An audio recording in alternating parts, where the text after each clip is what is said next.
Je suis ravie de vous accueillir sur ce plateau du Trésor. Alors on l'ignore encore souvent, mais c'est à cet homme politique que l'on doit notamment la semaine des 40 heures, les fondements de la sécurité sociale. Pourquoi on connaît si mal Roger Salengro, à votre avis? Mais je pense que l'ombre de Léon Blum a un petit peu marqué Salengro. Et d'autre part, il y a beaucoup de gens qui, à cause de sa mort tragique, ont un petit peu oublié la mémoire de Salengro. Et tout ce qu'il avait fait. À telle enseigne que, par contre, c'est avec Jean Jaurès et Victor Hugo, sont les deux personnages historiques français qui ont le plus de noms de rues. Mais généralement, les gens qui habitent une avenue Roger Salengro ou un boulevard Roger Salengro n'ont aucune idée de qui pouvait bien être. Ils ne savent pas du tout qui il était, qui se cache derrière ce nom. Est-ce que rapidement, vous pouvez nous dresser justement son portrait? Mais c'était un type formidable, vraiment, je le pense sincèrement, qui était quelque chose de devenu très rare, parce que je crois que le moule est cassé actuellement, c'est-à-dire un homme politique intègre, complètement honnête et courageux. On peut regarder alentour, on n'en voit pas, par les temps qui courent, beaucoup. Il vous a beaucoup touché, apparemment. Ah oui, non, c'est un personnage émouvant. C'est un personnage qui a vécu une immense histoire d'amour avec sa femme et qui avait vraiment un sens des autres, un sens du devoir exceptionnel. Mais évidemment, ça ne pouvait pas plaire à tout le monde. Et on le lui a fait payer très cher. Très cher. Alors justement, vous retracez fidèlement l'histoire de ce ministre de l'Intérieur de Léon Blum, victime injustement d'une campagne calomnieuse. Comment avez-vous travaillé, Yves Boisset? On a l'impression que vous avez fait presque un travail de journaliste, une vraie enquête. Mais oui, dans une autre existence, j'ai été journaliste d'ailleurs. Donc il a dû me rester ça se ressent. Quelque chose.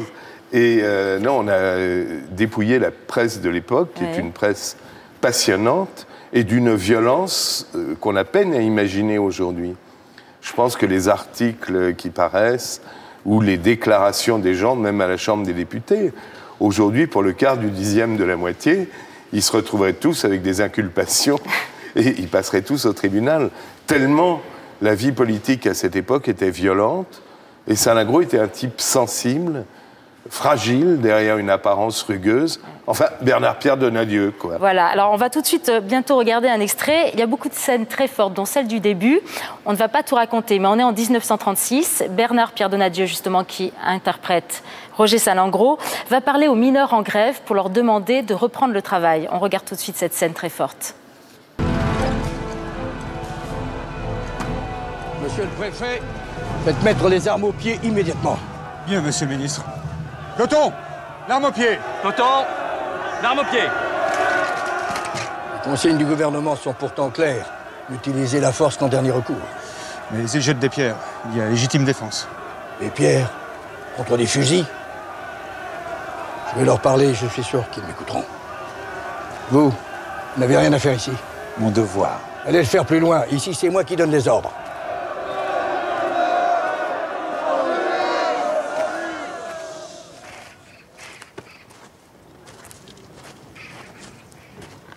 Nous nous connaissons bien, camarades. Ta gueule, ministre de mes couilles! Social traître! Bon alors, mes amis, ça va? Mes amis? Vous n'avez pas le droit de me dire ça. C'est pas parce que je suis devenu ministre que j'ai changé. Et au contraire, aujourd'hui, plus que jamais, je suis avec vous. Mais enlève donc ta cravate et viens avec nous au charbon. Là, tu verras ce que c'est. Mais avant d'être ministre, j'ai été de tous les combats. Je sais ce que c'est que de faire une grève. Alors c'est une scène très authentique, car les figurants sont d'anciens mineurs, je crois.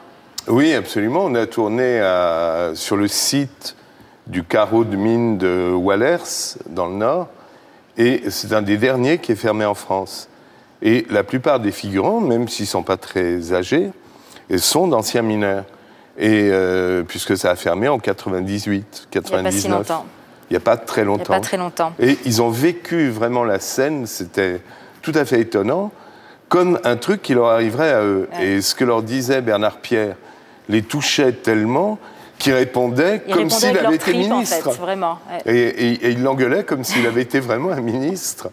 Vraiment un ministre. Alors vous êtes surtout intéressé aux derniers mois de la vie de Roger Salengro, donc victime, je le rappelle, de cette odieuse campagne calomnieuse qui le poussera au suicide. forcément, on pense à une autre fin tragique, celle de Pierre Bérégovoy, qui s'est suicidé le 1er mai 1993. Est-ce que vous vous êtes replongé... Si tant est qu'il se soit suicidé. Oui. Est-ce que vous êtes replongé dans cette affaire avant de tourner l'affaire Oui, non, Salingro? je connaissais un petit peu Pierre Bérégovoy et je m'étais intéressé à l'affaire Bérégovoy, qui présente de grandes similitudes parce que Salingro, comme Bérégovoy, était d'origine assez modeste. Et il ne faisait pas partie du club, il ne faisait pas partie du sérail. Blum était un grand bourgeois, extrêmement cultivé, raffiné, comme François Mitterrand. Et Salingro n'amusait pas beaucoup plus Blum que Bérégovoy n'amusait Mitterrand. Et ils souffraient tous les deux d'une certaine distance sociale, puisque Blum préférait inviter Gide ou Malraux à dîner pour raconter des choses beaucoup plus passionnantes que les échanges qu'il pouvait avoir avec Salingro. Et Salingro il en souffrait forcément. En souffrait profondément. Alors on l'a vu, il y a un très beau casting. Bernard-Pierre Donadieu, on ne va pas tous les citer. Il y a Jean-Claude Dreyfus. Ce sont des comédiens que vous connaissez bien et avec lesquels vous avez plaisir à retravailler.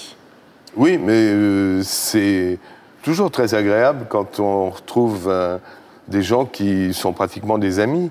D'ailleurs, une chose amusante, c'est que Daniel Mesguich, qui joue Léon Blum, jouait déjà Léon Blum dans l'affaire Dreyfus. Oui, que vous avez réalisé pour la télévision également. Et quand on a fait l'affaire Dreyfus, Daniel Mesguich était un peu âgé pour le Blum de l'affaire Dreyfus. Et cette fois-ci, c'était bon. Non, il était un peu jeune. Trop jeune. Alors, on a été obligé de le vieillir cette fois. Ouais. Mais alors, il suit Léon Blum dans les différentes périodes de sa carrière. Je ne sais pas, peut-être qu'on fera un jour un Blum pendant la guerre ou après la guerre. Alors, l'affaire Seznec, l'affaire Dreyfus, vous venez d'en parler. Jean Moulin, est-ce qu'on peut dire que vous êtes un réalisateur engagé qui, en tout cas, est très préoccupé par la question de l'injustice? Oui, ça, je crois qu'au moins la moitié de mes films racontent l'histoire d'un type qui se bat pour une vérité qui n'arrange pas tout le monde et qu'on lui fait payer très cher. Et c'est presque tous mes héros. Alors, souvent, ils meurent, d'ailleurs, les malheureux. Ils ont une fin tragique. Ou parfois, ils sont internés psychiatriques.